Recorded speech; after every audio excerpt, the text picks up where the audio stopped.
Thank you very much.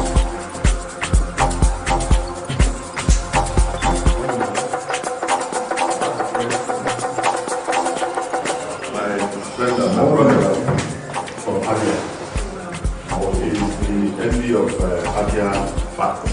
Right?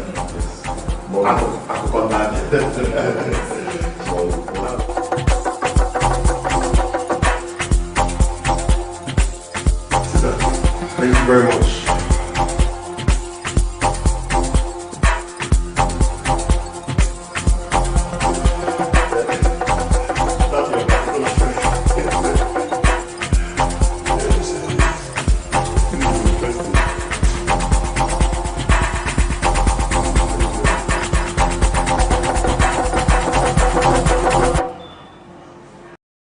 Yes, I want to thank you so much for joining us on this program today. Of course, this is Focal Point, where we discuss happenings around us, both in Abia State and every other place. My name remains Emenike Rebu. They also call me the Akukabia man. I had assured you that as the election peak begins to rise, we're going to begin to interact with the key people involved in the political dynamics in Abia State. And today with me is one of the key political movers and shakers in Abia State. And of course, I know you would like to know the person. I am on set today with Dr. Chima Anyaso. Doctor. You're welcome. Nice to meet you. You're welcome. We've been scheduling and rescheduling this interview, and thank God today we are together. Yes, so that we can interact on so many things that people have been desiring to know. Yes. Let's move straight to the discussion this hour. Can Abians get to know you? I have done a very short introduction. Can you give in depth of exactly who Chima Anyaso is? Well, my name is Dr. Chimobi. It's actually Chimobi Desmond Anyaso. That's why a lot of my friends call me CDA. CDA is Chimobi Desmond Anyaso. Ofuji is just an AK.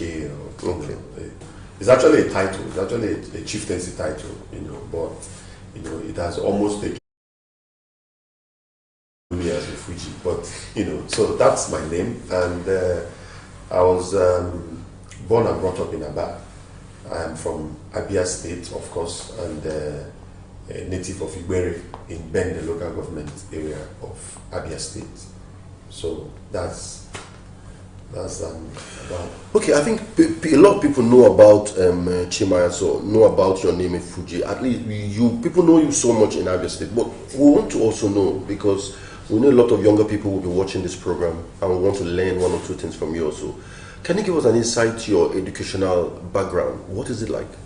Okay, like I said, I was born and brought up in Aba. So my formative years was obviously in Aba. So I did my nursery school, primary school, elementary school, and part of secondary school in Aba. Before I went to Methodist Nursery School, I attended the Hospital Road Primary School close to my house because I lived in Jubilee Road. And then I later went to Constitution Crescent Primary School by Howes Crescent. And then secondary school, I attended National High School. And after my JS3, I now moved to Imo State, where I finished secondary school, and then came back to Lagos to, start my first degree. Because at that time I had applied to study economics and business administration in University of Lagos. But unfortunately, there were some issues, at that time.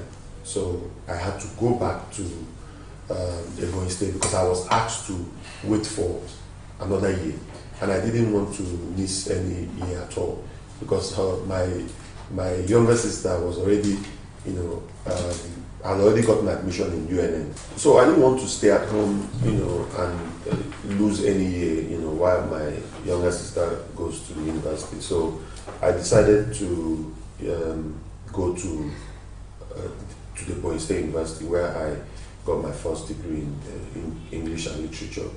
And then after that, I did a couple of professional certificate courses, both here in Nigeria and outside the country.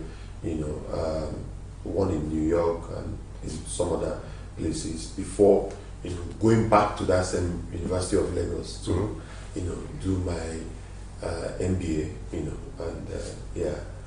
So that's about my educational background. Yes, obviously, interacting with you and giving us an insight into your educational background says a lot about your capacity. Yeah. And let's still go back to your formative age. Of course, Aba, people have a lot of things associated with Aba. So what definitions, people that grew up in Aba have so many definitions of Aba. What is yours? What was Aba like in growing up age? What was the hustling like? What was the environment like? Give us an insight. Well, for me, in a nutshell, I would say that Aba made me who I am today, and I believe that this is the testimony of a lot of us who call ourselves Omo Aba. Because some of the things that we picked up growing up, on the streets of Aba were not taught in the universities. And being someone that has traveled around the world, I've been to at least more than 20 countries, top first world countries.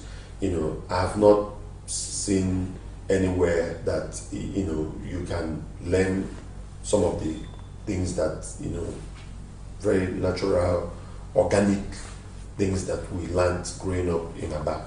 Aba taught us how to be, proud, how to be confident, how to be focused, how to be hardworking. Because most of us, like I said, I grew up, on the street called Jubilee Road. So I come out of my house, I'm right on the main road. So whatever you see is what you get. So Aba really, molded a lot of us, to be strong and to be resilient, and more importantly, hardworking. So that's it. Yes, I'm still on this show, Focal Point, with, of course, Ofuji. We call him Ofuji, also known as Chima Anyaso. Okay, still on our discussion. For a while after leaving Aba, there is a group which you are a key part of, as if you guys are trying to bring back some glory times back to Aba. What has been your contribution, you as an individual and the group, back to that same Aba that you obviously have stated added so much value to you? Okay, so about the group, it's called Omo Aba Connect Association.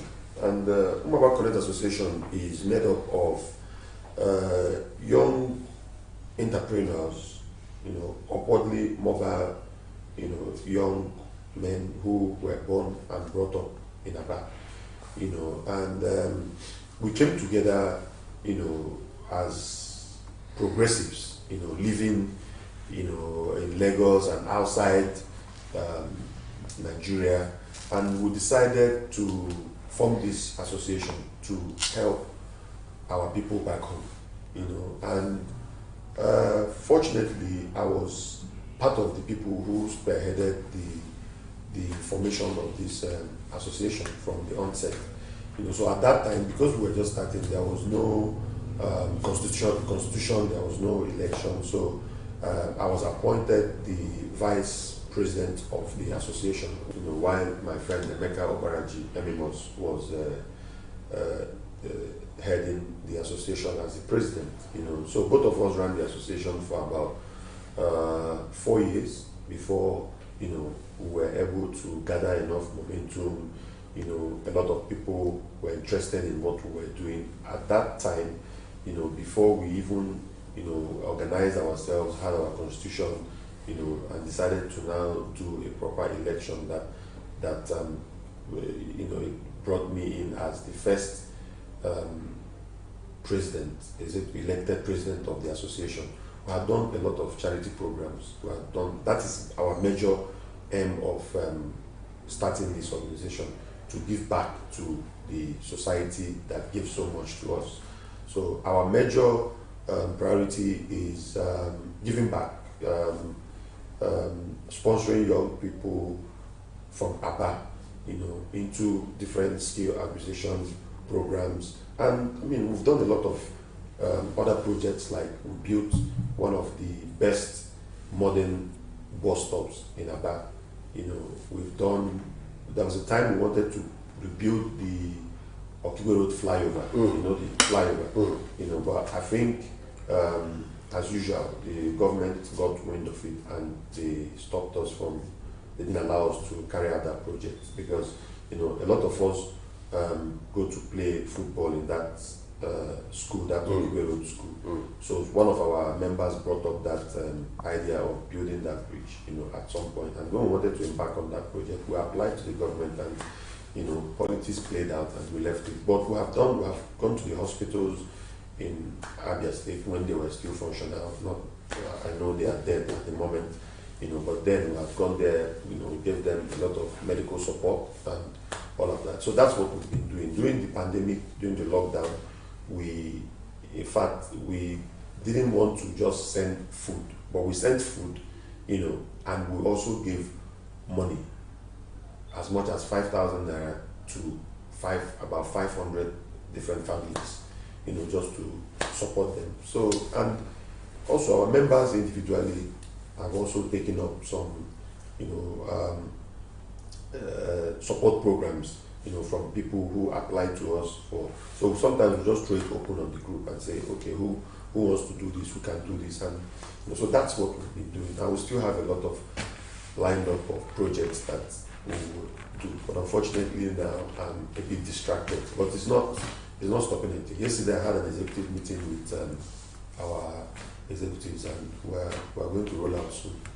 Okay, let's talk about you. You've been involved in so many philanthropic activities, supports to people and stuff like that. I want to know, what is the drive? Why engage in it? We have a lot of people who've been able to make some wealth for themselves and go into their cocoon and enjoy themselves or travel out of the country. But why do you choose to reach out to people and support people? Okay, for me, I'll tell you a secret, and this is my secret. The hand of the giver is always on top. And because I want my hand to always be on top, I am always driven to give. So helping people for me is like my way of attracting, God's favor. So it gives me joy to help people. It gives me joy to support people. I will only not give if I don't have. But even when I don't have, I still try to go out of my way to, try to give. So giving is, for me, is a permanent ritual that must be done.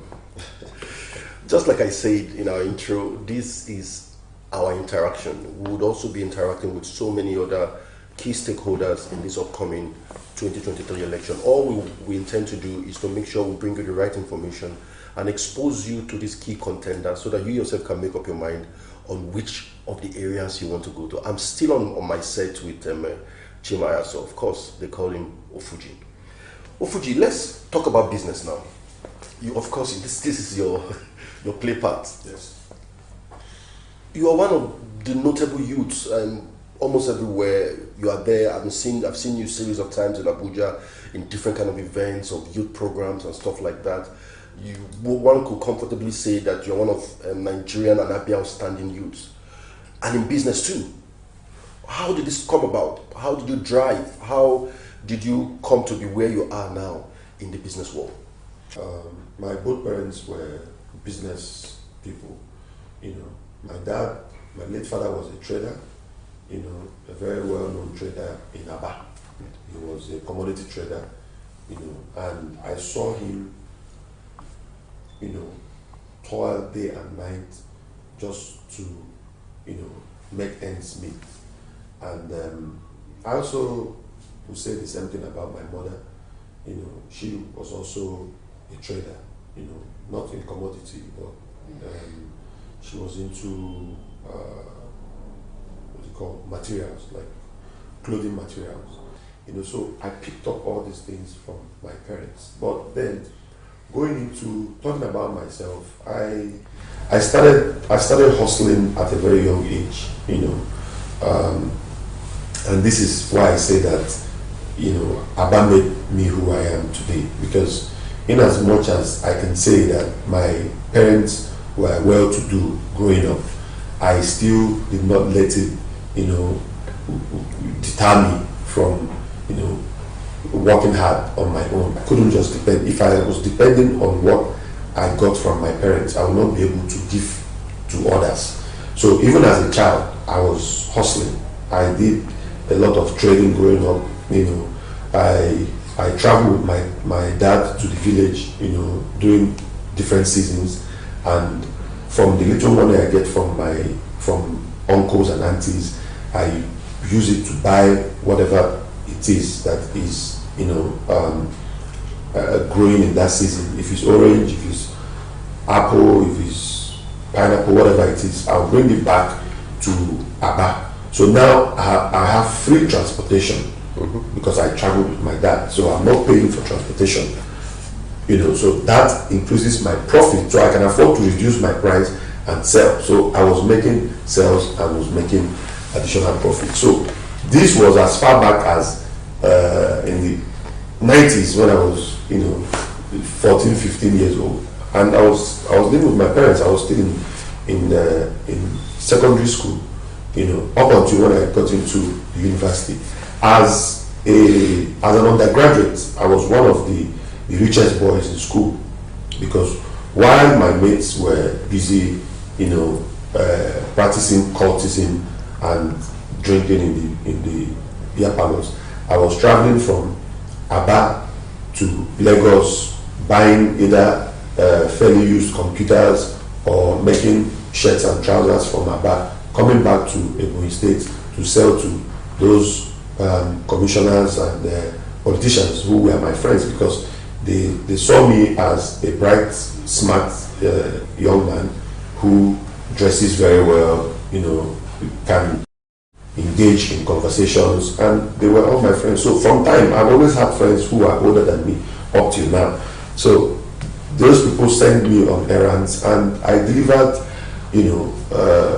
without any cheating and all of that. So I made money through them, and immediately I left the university.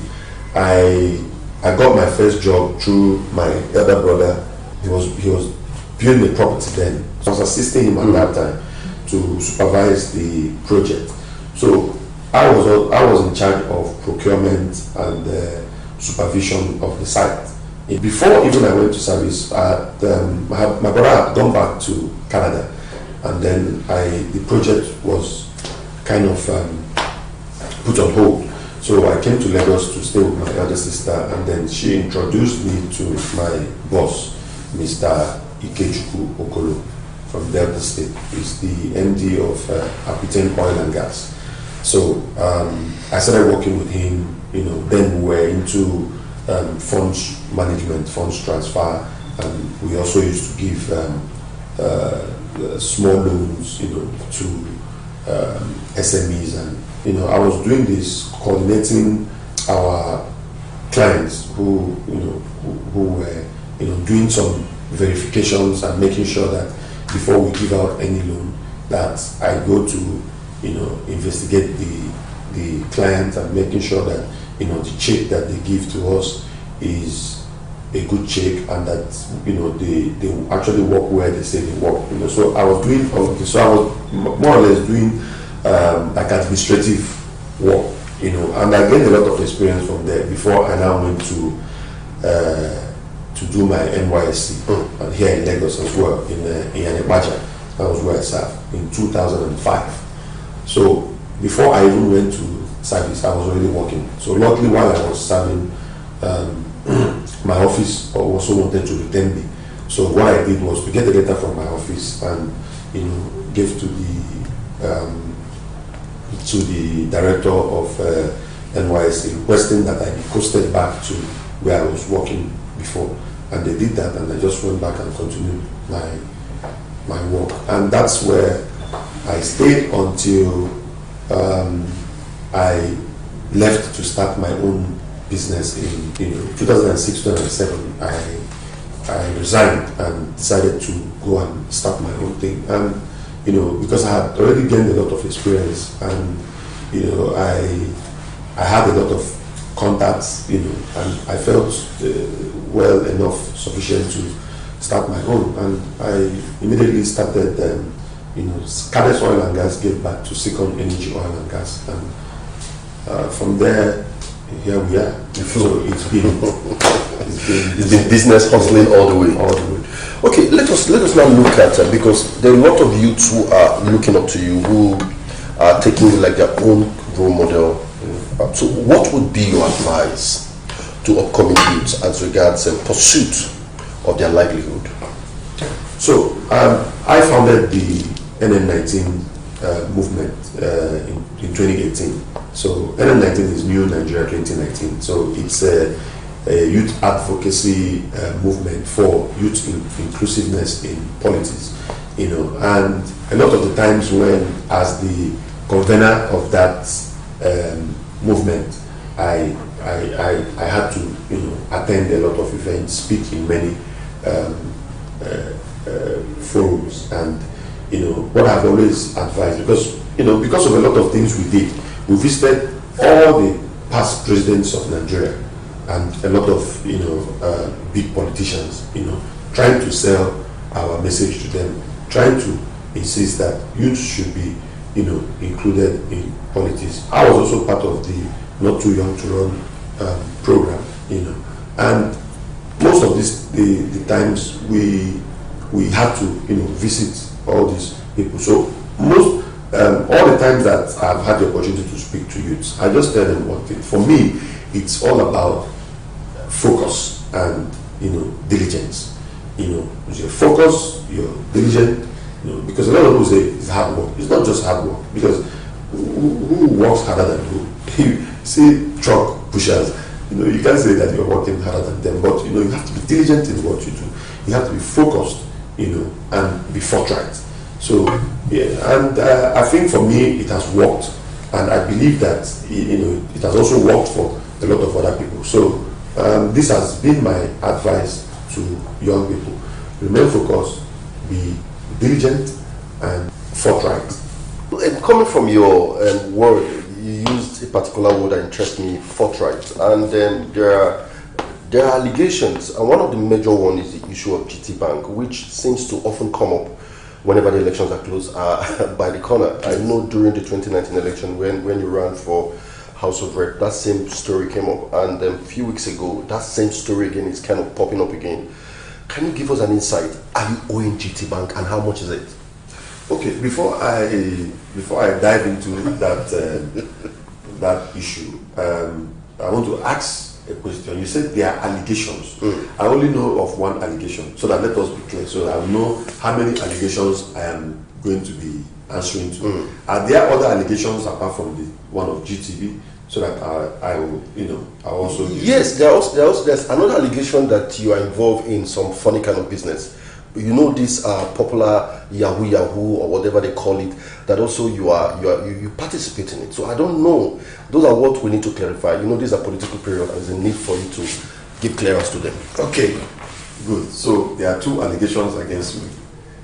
I'm only hearing of the second one now, of the Yahoo thing. I don't know, for whatever that means. I mean, I'm a young man. I won't say that I don't know what Yahoo means. People who defraud people especially foreigners and all of that. Okay, so let me take it from the first one, then we'll dive into the second one.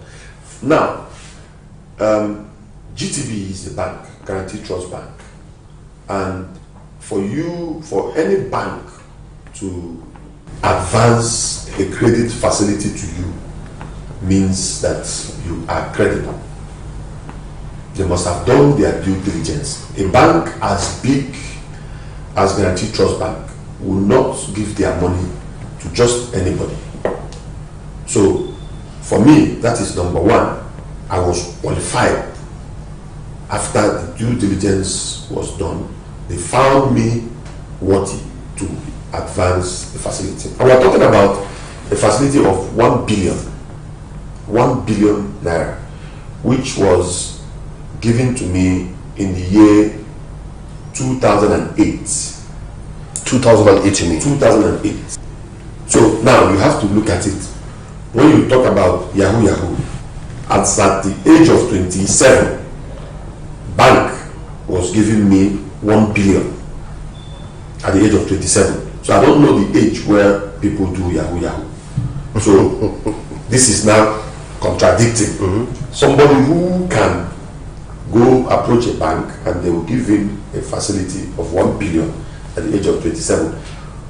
What will be my business with Yahoo? But let us not go there. Let us focus on the GT. So now, in 2008, specifically, I have all the files, because when you came, I took you around my office. I showed you how structured we are. I have been in this business world for almost 20 years now, and I've been a corporate structured person. I have files here that are dated as far back as 2006, because we're a very careful corporate organization, so we make sure that everything is well documented. So now, when I started my business in 2007, I didn't have any bank facility, but people trusted me well enough to release their funds to me for trading, and nothing happens to those funds. That was why, by the time the bank, it was GTB that approached me in 2008 for this facility, because they had gone to investigate about me. I was the MD of Cadence Oil and Gas at that time. We had done a turnover with Zenith Bank. The records are there. It's good that we're talking about banks. Banks' records don't change, and anybody can go and verify. As of 2008, when GTB approached me to advance this facility to me, I had done a turnover of over 100 billion naira with Zenith Bank. The account is Cadence Oil and Gas. The records are there. Anybody can verify. So when GTB came to me, I didn't have a bank account with Guaranteed Trust Bank, but because they saw what I was doing with Zenith Bank, they approached me, and that time, without any account in place, GTB gave me a facility of 1 billion in 2008. You can bring your camera. This is April 15, 2008. The Managing Director, Second Energy Oil and Gas. Dear sir, attention, Mr. Chima Anyaso. This is an offer of bank facility. It's not an indicative offer. An indicative offer, I will show you the indicative offer prior to this offer. An indicative offer means they have given you the offer to go through. So if it's okay by you, then they will now send the offer. So once this is given to you, means that the money has been advanced to you. And as at 2008, they don't give you an offer and wait for you to go and bring the LPO, local purchase order, or any transaction before. Immediately I got this offer letter, this money was disbursed into my account, and I got the alert of 1 billion in 2008 April. My birthday is September. That means as at this time I was 27 years old. Look at it. 1 billion GTB. 2008. Now, moving forward from here, in 2009, this is another offer of banking facility. Attention, Chima Anyaso. This same GTB increased that line from 1 billion to $27 million. This is it. Total facility amount $27 million. 2009. Do the math, you know how much we are talking about.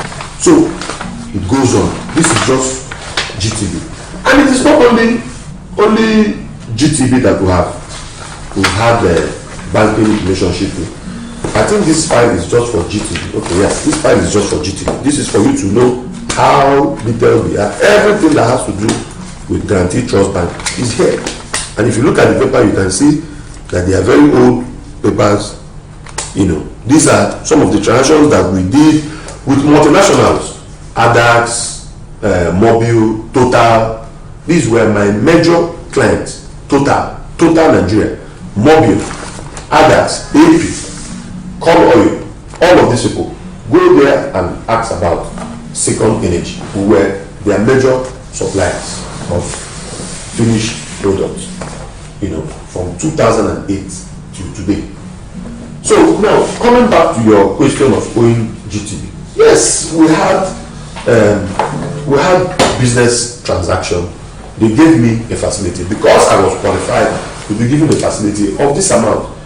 Between that 2008 that they gave me the first 1 billion to 2012, before our relationship broke down, they had increased my line to about 7.5 billion. The records are there. All the files are here. 7.5 billion up in 2012. What happened? May he so rest in peace, the late MD of Guarantee Trust Bank, who I was dealing with at that time, Uncle Tayo Adinoro. When he died, the new MD took over, Mr. Shehu Awaji. That was how our problem with GTB started. And at the time they called back my facility in 2012, I was in the middle of a transaction. I remember vividly the transaction I was doing. I had bought in jet fuel, ATK, 15,000 metric tons that I bought from ADAX in Geneva. So that product came in, and by the time the product got to Papa to be discharged into our tank farm, we realized that the density was lower than the normal DPRO accepted quality. So the DPRO, Department of Petroleum Resources, they will not allow us to discharge that product. So now, while we were trying to find out what happened, because before we loaded the cargo, we had done our lab test and all of that, and the result came out good, and the cargo got here and was contaminated. So we were now caught in between whether it was from the vessel that loaded the cargo or the company that we bought the cargo from that contaminated the cargo. So the company, the ADAC, was saying that it is not them, that they loaded the good quality cargo to us, while the vessel owner was saying that, you know, the contamination wasn't from them. So battling this, I was paying $24,000 demurrage every day for about 38 days before I now decided that, you know what, instead of doing this, somebody gave me an idea. Why not just agree with DPR to quarantine this product in a tank farm and then bring in another higher quality product and blend this one, and then the quality comes up. So, but remember, I have already spent 38 days on demurrage, $24,000 every day. So this is where the issue of GTB came in. And I said to them, and at that time my account was in debit of 120 million, and I had a facility of 7.5 billion, well collateralized. So no problem.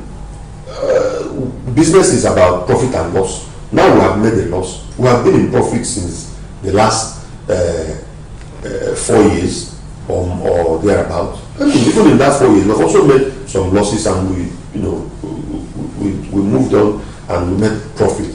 But this is not the first time, this is not going to be the last time. So no problem, we will trade this problem out. Okay? But the man said no, that we should just pay back the money. So I'm like, why would I pay? This is a bank, as at that time, I have done transactions in excess of $1 billion. In excess of $1 billion. And my interest, they were charging me interest, 2008, look at the interest, 17%. So you can imagine how much interest they have made from me. And they will not allow me to trade out a loss position. So I got angry and I left them. I moved on to other banks. I had a line with First Bank. I had a line with Access Bank. I had a line with Diamond Bank. So I moved on with my other, banking facilities and started doing my business. And I told them, whenever people are ready, let's discuss this. These people now also ignored me and continue to charge my account on 45% default interest. So before you knew it, after about 12 months or thereabouts, they went to court to say that I was owing them 450 million. That money that they are saying I'm owing 1.something billion. It started from 450 million. That was the first claim. And when they served me the court processes, I immediately, assembled my own team of lawyers. We brought in a forensic auditor. They audited the account, and we found out that GTB had been debiting our account illegally. They had been taking some hidden charges from our account without our knowledge. So by the time we did the calculation, we now realized that it was even GTB that was owing us over 2 billion in excess. So we went to court. Counter claim upon claim. They are claiming, we are claiming. How is that a defraud? Who defrauded who? Who made these people, these politicians, who made them the judge? Have you seen anybody that defrauded somebody and the person is moving around campaigning and saying the truth that they don't like to hear? So every political year they will go and bring up one of the time that has come up. The last one that came in 2019, I think where it came from. I ignored them because I have not concluded my court matter with GTB. So I didn't want to involve in any contempt of court. So that was why I ignored them in 2019. But now that they have brought it up again, unfortunately for them, even though there were disagreements between myself, my company, and the antitrust bank, that the disagreement have been resolved. And whatever differences that we had have been sorted out. And part of the terms, conditions for the terms of settlement is that GTB, after we have settled and agreed and the matter is resolved, they will issue me a letter of non-indebtedness showing that I don't have any, I'm not owing them any kobo whatsoever. And that is this letter that I have here. A letter of non-indebtedness, Second Energy. I will give you, this is your copy. This is my copy. Yes. So now I challenge anybody that says that I was involved in any shady deals to come out openly and confront me, because campaigns have started. That is why I granted you this interview, because the campaigns have started officially and I'm going to be hitting people hard. So anybody that has anything on me should come bring it on, because we are determined to rescue our people from the hands of these scavengers who call themselves politicians. Before you go there, let's hang on there. We are still on the program Focal Point. This is where we discuss everything and anything you want to hear. I've assured you that we'll be speaking to a lot of our prominent political stakeholders on issues, and we're going to be entering the key point of this discussion. But Dr. Desmond Chima Anyaso have challenged anybody. He has brought out this letter that cleared him from GTB, and I challenge anybody. If you know you have anything against him, bring it up. I'm ready to listen to you, and he's also ready to respond to it. Yes. Let's go back to the interaction. People are of the opinion that why join politics? That you're doing so well in the business world, that we have other people in the business world who are doing so well, who have remained in the business world. Why join politics? I joined politics, one, because I feel that I have what it takes to do better than what these core politicians are doing.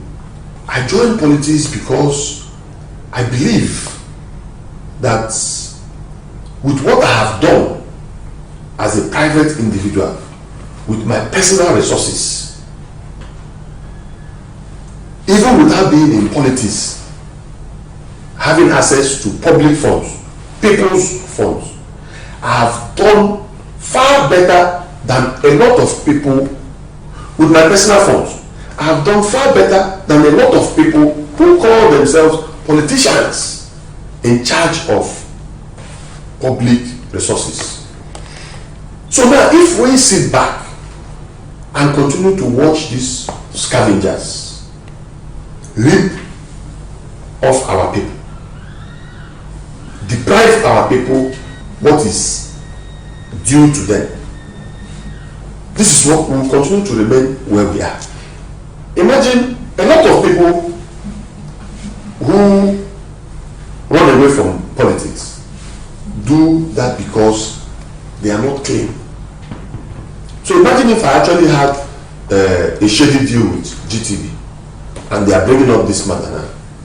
Why are they bringing it up? Is it not to discourage me, to make me to run away? That is what they are doing with a lot of people.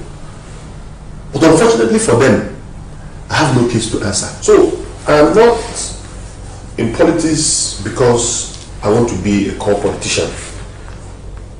I am here because I want to bring an alternative to what our people are used to. Like I said, we have done so much as private individuals, even more than the people who have access to the public funds.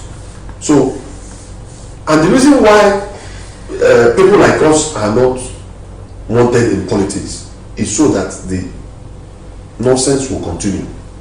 So that I don't understand how people. What is nonsense in politics? The deprivation that people go through. People who have been given the responsibility of managing the collective resources of the people. They keep it to themselves. They pocket it to themselves. This is what has been going on in our state, Abia. Recycling a certain class or circle. I don't want to start calling names, but of course they know themselves. Recycling a certain class or circle of people.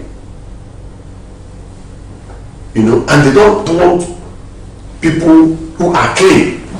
Now I have just shown you documents. Bring any other document, go to any law enforcement agency and show me one allegation or one report against me, and I will meet you there. None. Why can't we have people like us in politics who have clean record, clean sheet, who have done business successfully, who have raised people, who have a track record? Why can't people like us? Why will anybody tell me not to get involved in politics when I know my capacity, when I know what I have done as a private individual, when I know what I'm going to do if I'm given access to public funds? If I can be given, using my own personal funds to impact lives, to give back to people, what will I do with people's funds? Okay, still on that same trajectory, that same discussion, people may say, is Chima Anyaso a later descent, considering that you were a key member of the PDP and all these were happening, or what you are alluding to now have been happening? Yes. Why didn't you speak up all this while? Or is it because you left the PDP now? That is why we were not allowed access to any key position, because they know that if they do, we will spoil the thing for them. After we left, we will be speaking up, but we will not speak up like this, because as at the time we were still trying to see if we can stay within and change the system, because sometimes they say that you cannot effect a change from outside. That is why a lot of us joined the Abia PDP. It's just this Abia PDP that have refused to allow people, technocrats, people who have something to offer. They have disagreed to allow good people. Look at what they did to Uchoga. It's the same thing, because they knew that he had something to offer. The same thing they did to Alex Oti, because they knew they had something to offer. They didn't leave PDP because they knew that he had they will never allow anybody who has something to offer to come close. And that is why we as young people, we will not fold our hands or start running helter-skelter and being afraid of these wicked people. Unfortunately for them, this time around, the masses are with us. The masses, the youths, majority of these people that they have impoverished, that they have deprived, that they have stolen their inheritance, they are with us because they know that they can trust us to deliver, to rescue them from what they have had to go through in the hands of this PDP. They know that we have a track record. Look at what happened yesterday. Were you not surprised that somebody who is being accused of being part of PDP built a church in 2006, a church that massive?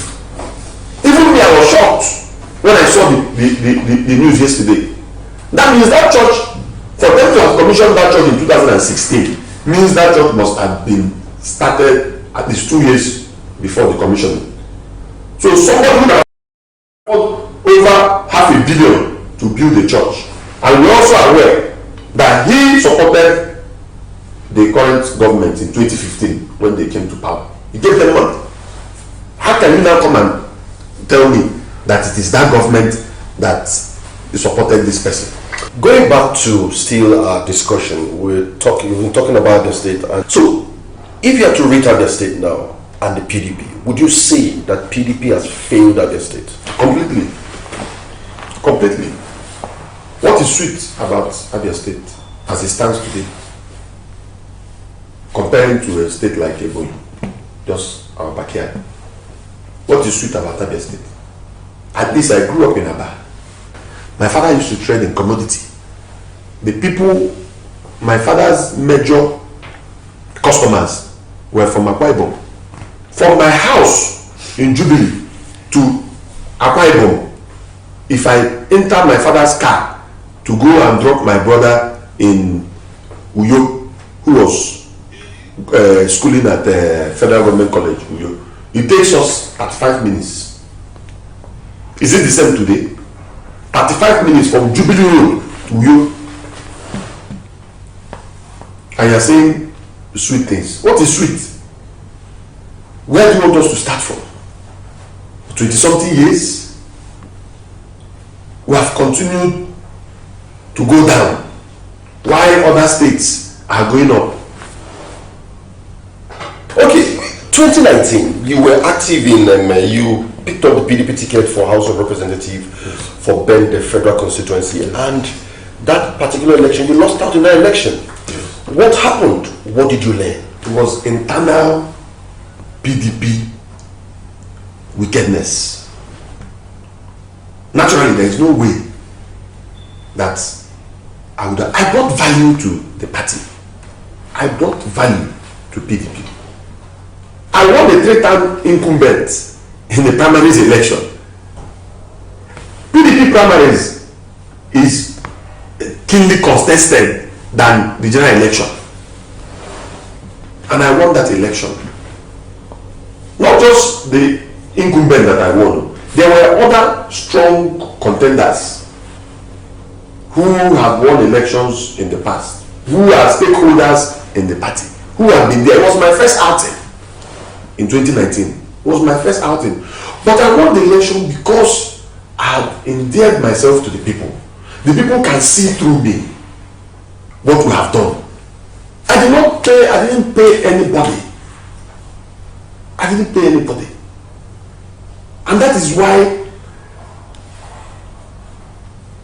unlike ever, I am so sure of my party, YPP victory in 2023.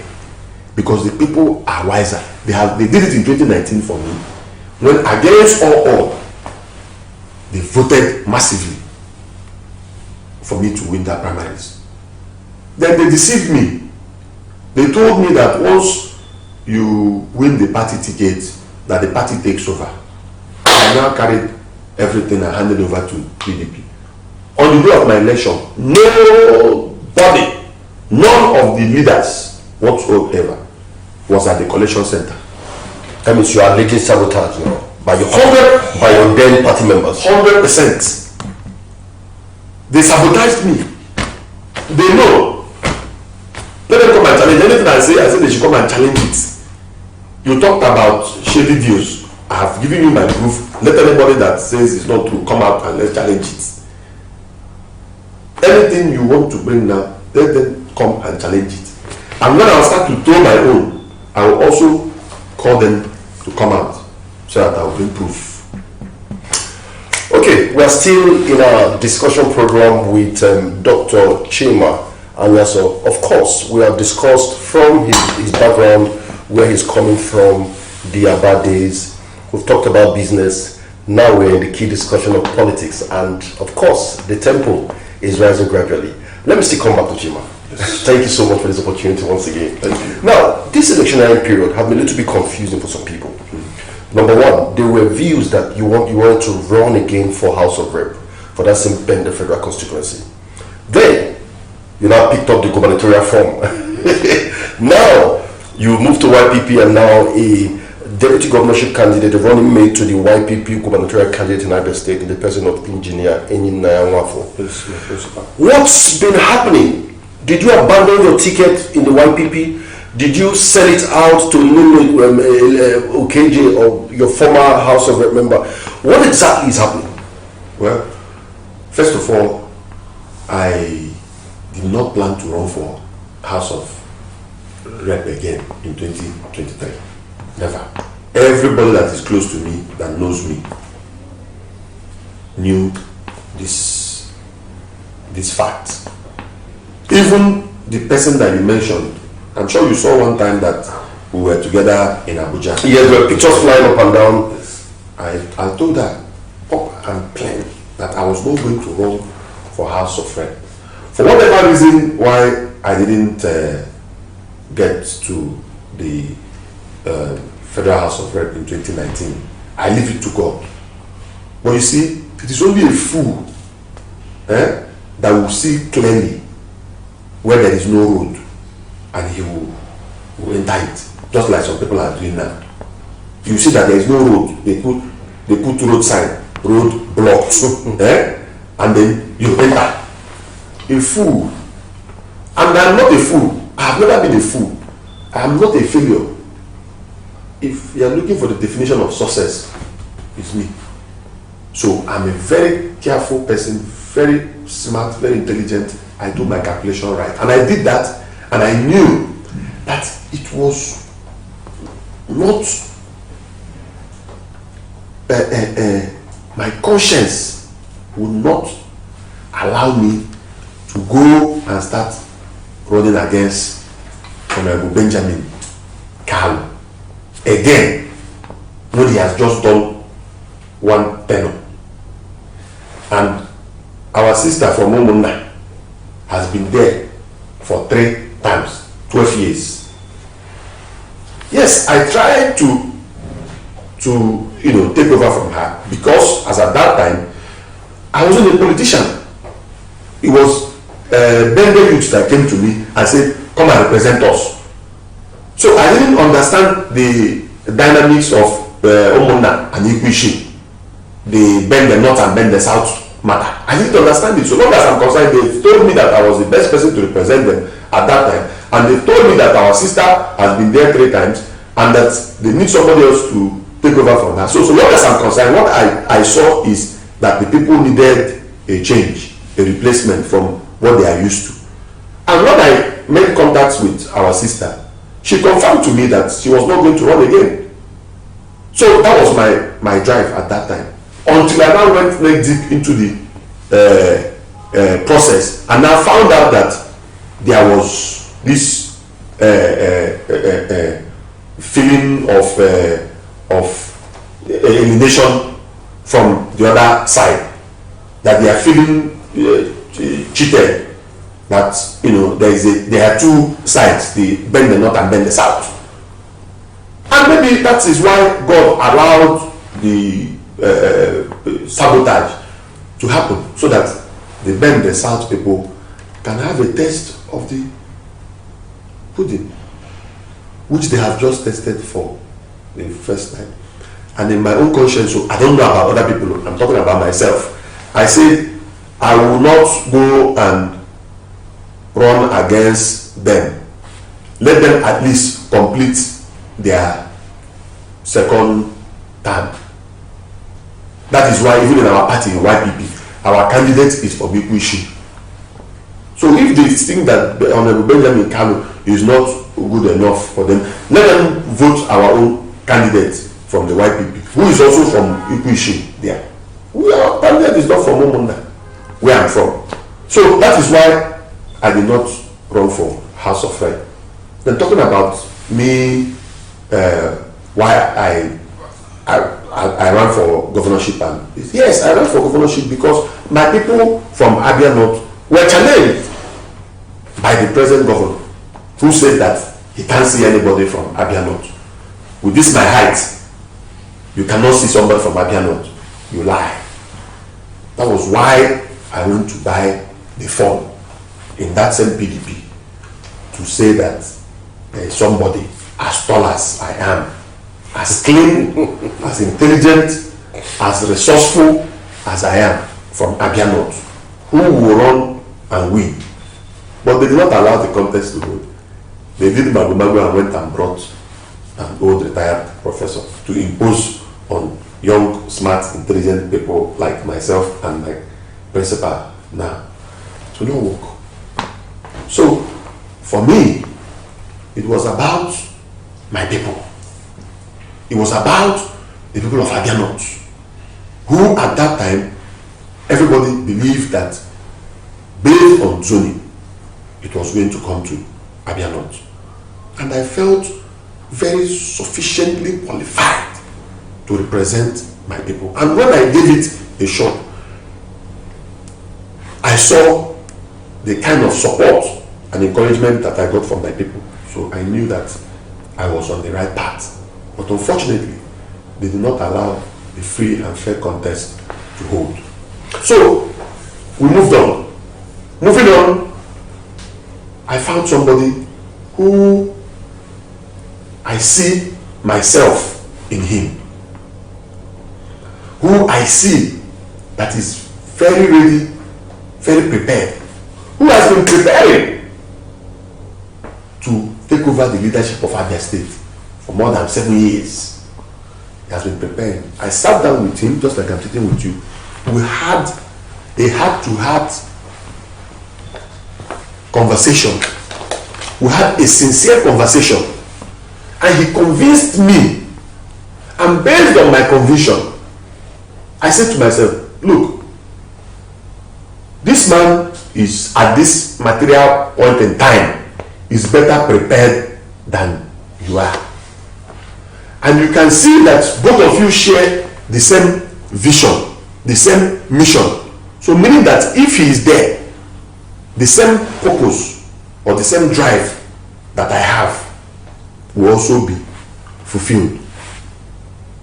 And then we looked at the analysis. We weighed the options.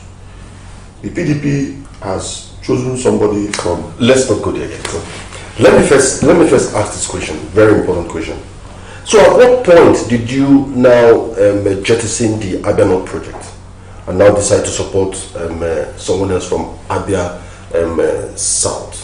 Yes, that is the point where I was going to. At the central. Yes, that is the point where I was going to. Before you said let's not go there, I jettisoned the project at the point where the vehicle that we were going to use, or the vehicle that we were supposed to use, which is the PDP, broke down.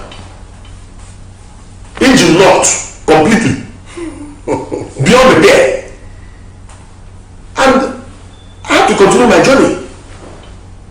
Now, in continuing my journey, the only vehicle that was available to take me to that destination. Remember, the destination is not personal. It is for the collective good of Abia.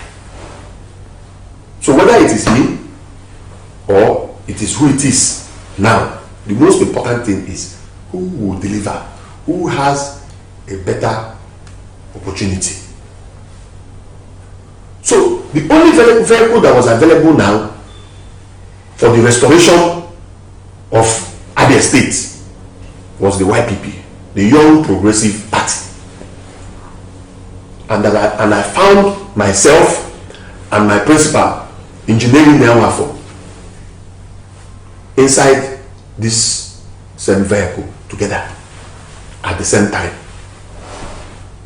That is why I told you that we now sat down and had a heart-to-heart talk based on young people that are thinking in the same progressive mentality.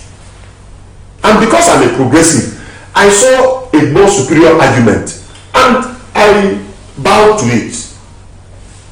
But knowing that I can see myself in this person, I can see that we share the same vision, I can see that he has the same mission, I can see that he is not a criminal like the people that we are currently dealing with. I can see that he's not out there to cheat the people and take the people's resources and pockets to himself like what is currently happening. I can see that he has good intentions to work for the people of Abia, just like I do.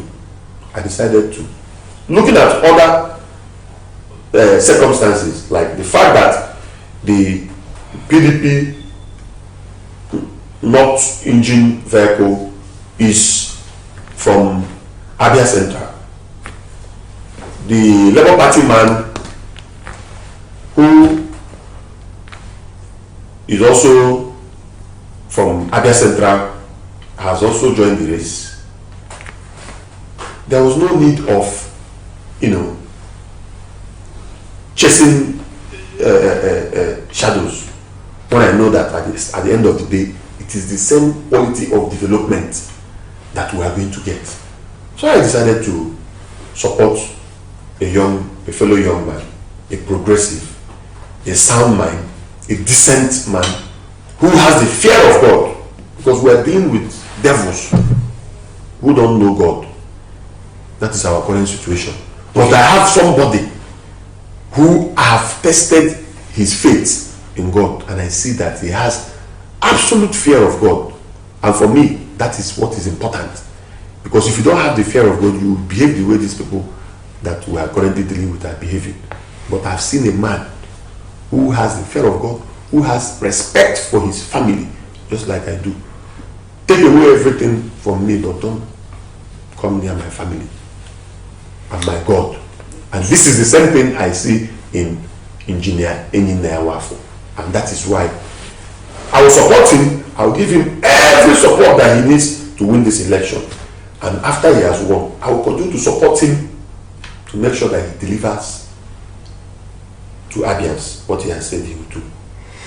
Are you now going to, what will you now tell the people? Are we now to jettison the Abia North interest or the zonal arrangement for Abia North, which was what drove you into buying that PDP governorship from? There is nothing to jettison. like I said, this was a belief. This was a belief. It is not something that it's agreed or something that is on black and white. This was just a belief or a wish that the zoning should come back to Abia North. But looking at the way the things, looking at the present situation now, the zoning has gone round, so it can start from anywhere.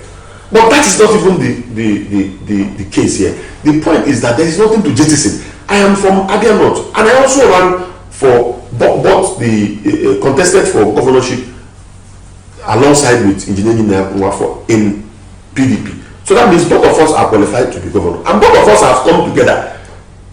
They say 2 heads are better than 1. Both of us have come together to agree for him to be in front while I stay behind. Is it not better? All these people that want to bring all these shenanigans that they call deputy.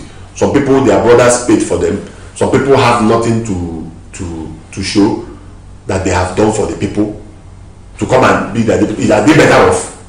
You have for the first time a boy that you cannot. There's nothing you can say about us. 2 capable people, 2 capable hands in one boat. The boat will sail to a good destination. But all the people you have here, some of them were confused on who to choose as deputy. Some of them chose their deputy, last minute. But we were sure of, we were clear of what we were doing. We were in agreement that you lead, I will support. Some white people were still doing tumbom, we've already moved. And you are saying Abia North is in a better position because we are working with somebody who has the interest of the general masses at heart. And he has somebody, a strong character from Abia North. So it's not about what you are saying, it's about the reality on ground. Obviously, considering the Ikushi and Umunda, what you elucidated earlier on, that clearly means that you are not going to support Nena in this her return to the House of Rep. Of course, she has spent 12 years earlier on and she wants to go back there. You're not going to be in support. I have a candidate that is running for the same position. And like I said, it's about me and my conscience. My conscience will not allow me to run against Onyekuishi at this time. So that is why I didn't even give it a thought. But unfortunately, events have already taken over the question by the fact that I am in a different party with her. So I must support my party. But I wish her well as my sister. We're still in our interaction, of course. Let me know, I need to say this. I am interacting with the deputy governorship candidate of the Young Progressive Party. And of course, the governorship candidate of that party is Engineer Nwafo. Both of them are on this race, just like he said, to rescue Abia. This is Focal Point, where we discuss all political issues and other trending issues. My name remains Emenikerebu, the Akukabia man. I still have with me on set this particular wonderful Chima Anyaso. Okay, let's now go deep into this political discussion. Of course, why did you now decide? What are those key factors that made you decide to pitch your tent with Engineer Nwafo? Like I've said, Engineer Nwafo is somebody that I can see through him. Somebody that I can say that we share the same vision. I can say that we have the same kind of humanitarian hearts for the people. I have watched him, I have followed him for a long time, monitoring his foundation, each one aid one. This is one dangerous philanthropists that I have come across in my life who will give without making noise about it.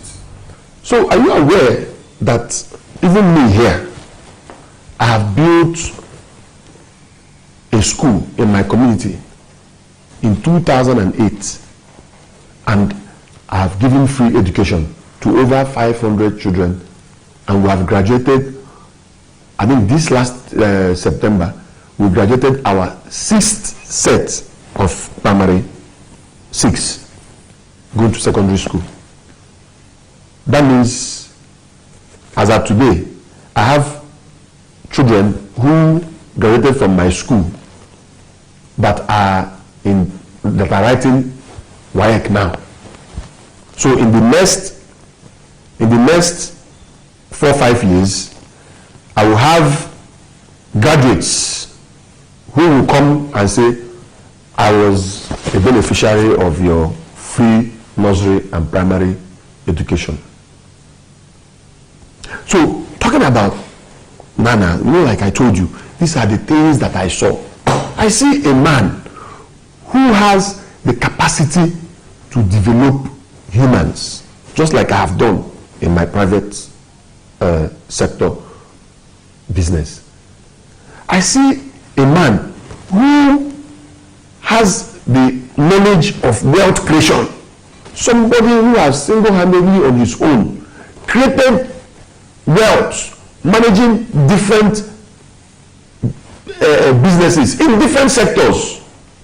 And that is why I say that I see myself in him. Somebody who has created wealth, who have built with people, who have developed people. Because that's what makes you a successful man.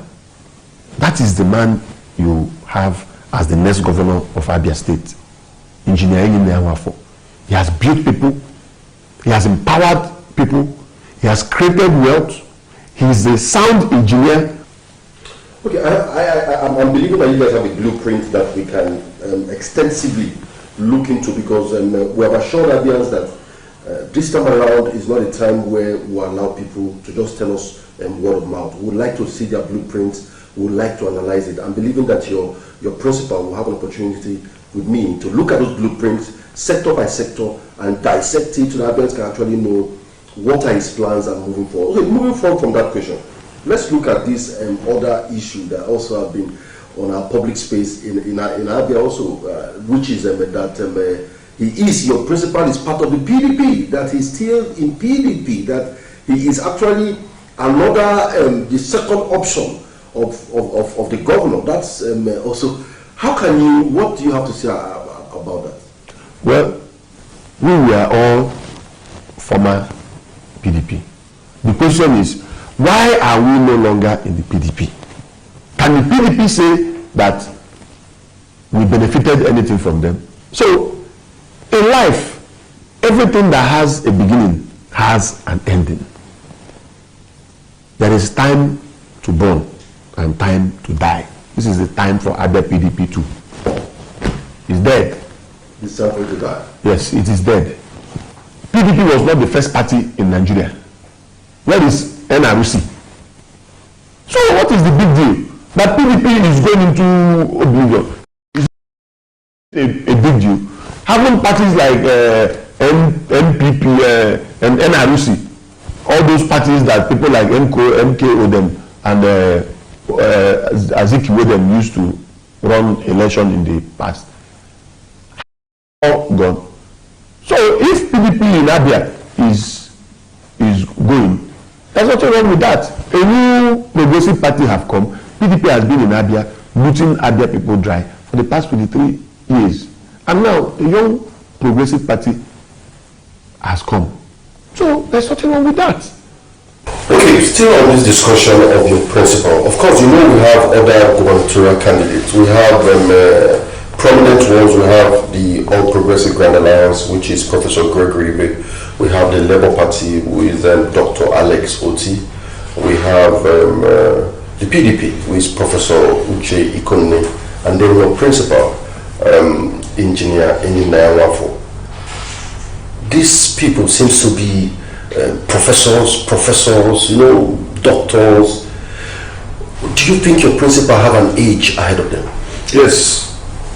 Other people, we who are in the majority, who are the youths, we know what we want this time.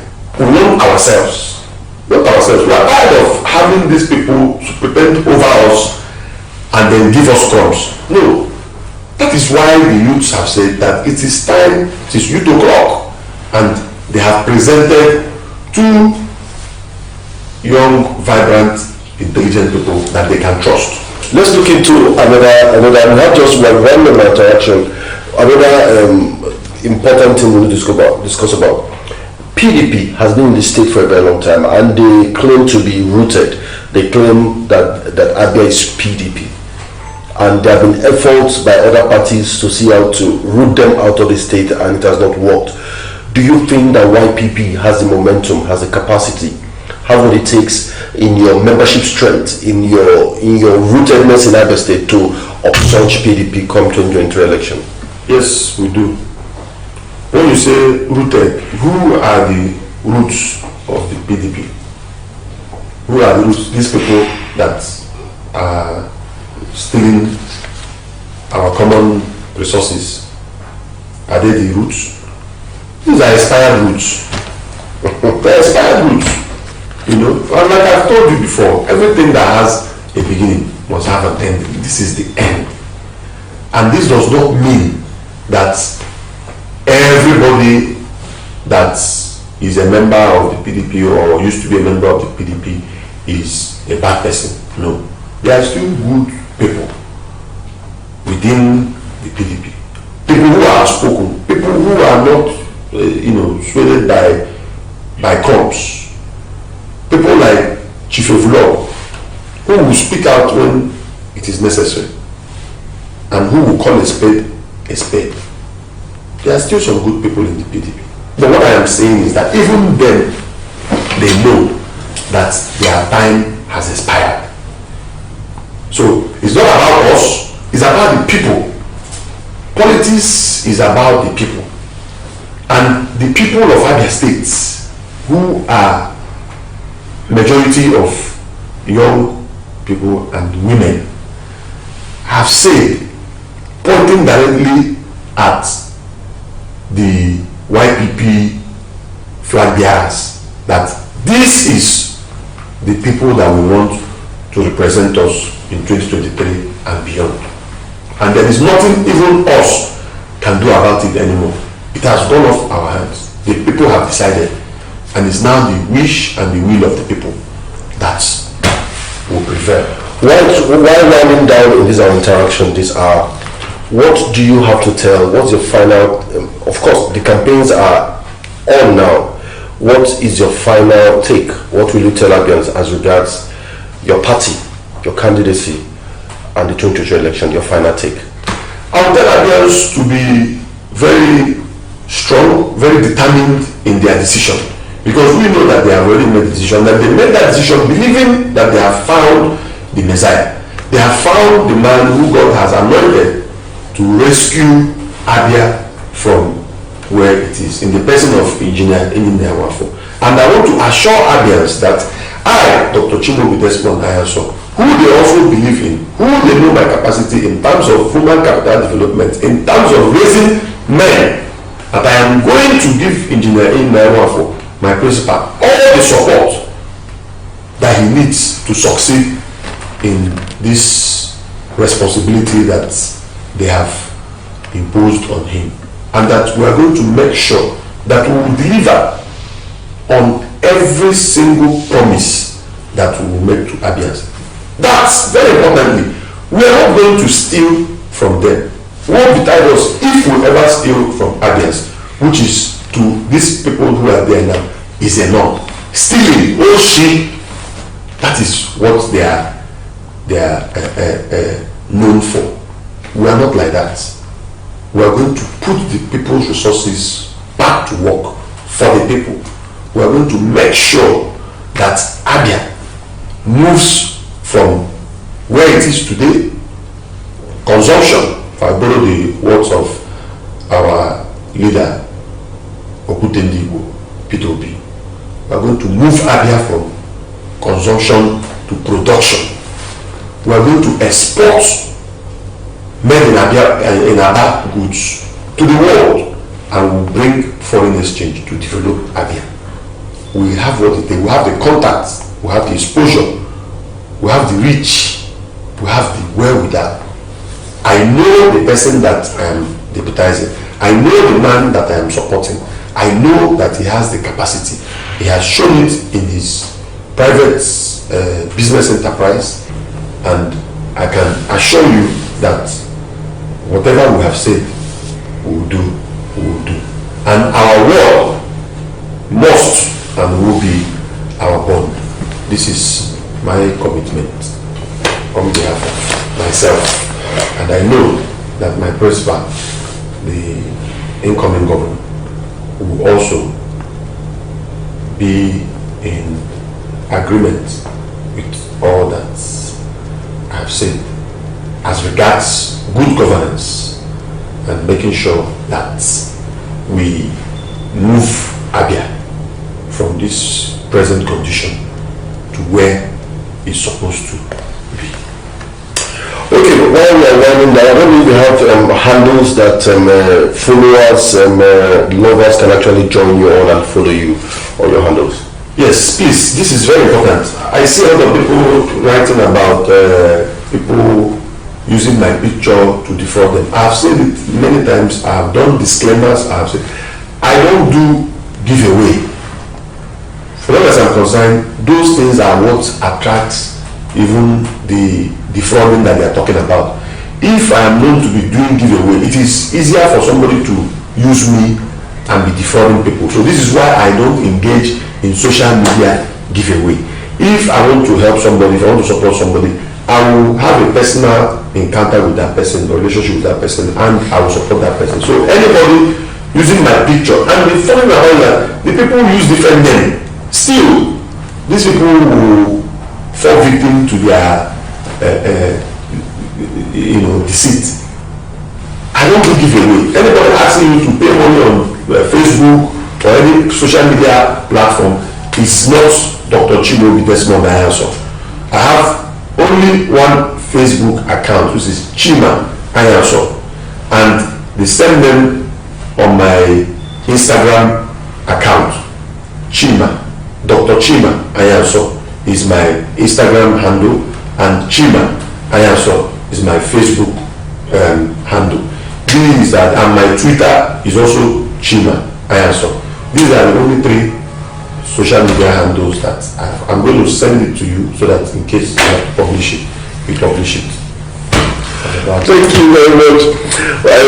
As we're running that interaction, this is Focal Point. We've had an extensive interaction with the running mate of the Young Progressive Party gubernatorial candidate of Abia State, the person of Eninawa. For the person we just finished discussing with now is Dr. Chima Anyaso. Yes. We've had a wonderful interaction. He has explained a lot of things. He has explained a lot of things that you would need to know. It's up to you now to make up your mind on who to stand for. My name remains Emenike Rebu, the anchor of this show. Thank you and God bless.